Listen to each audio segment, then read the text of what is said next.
3 Al-Fatihah. Pertama, insya Allah ulun akan turun aksi damai. Jutaan umat dan seluruh jamaah zikir Jabodetabek akan turun nanti mengarah ke istana.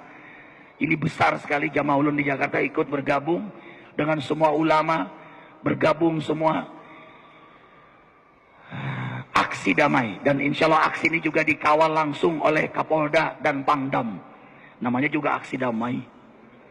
Ya, naik sepeda nanti Pangdam sama Kapoldanya. Ya, menyampaikan protes umat Islam kepada penista Al-Quran. Mudah-mudahan Sidin mendapat hidayah Allah. Kita wajib usaha. Berikutnya serahkan kepada Allah. Tidak boleh ada yang anarkis. Tidak ada yang diprovokasi. Dan tidak boleh ada yang jadi provokator. Hormati perbedaan keyakinan. Tidak boleh merusak jalan, taman, gedung-gedung, apalagi tempat ibadah.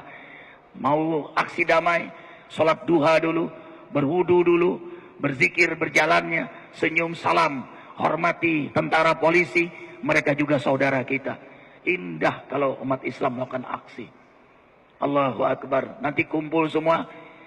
Alhamdulillah ketua DPR MPR pun akan hadir bersama ikut aksi damai. Biar dunia melihat beginilah umat Islam. Beginilah keadaan umat Islam kalau disakiti. Al-Quran yang dia baca setiap hari, Al-Quran yang dia baca dalam sholat, Al-Quran jadi pedoman hidup kita dunia akhirat. Allahu Akbar. Mudah-mudahan ini menjadi hikmah besar buat negeri Indonesia. Bangkit lagi semangat keislaman kita. Kembali lagi kita belajar Al-Quran.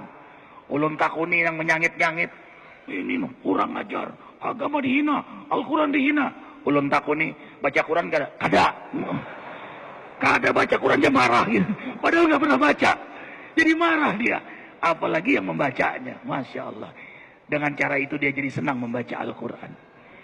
Al-Fatihah ini semua aksi damai besok damai. Mendamaikan. Tujuan tercapai. Presiden terbuka hati untuk berani menegakkan keadilan. Al-Fatihah. A'udzubillahi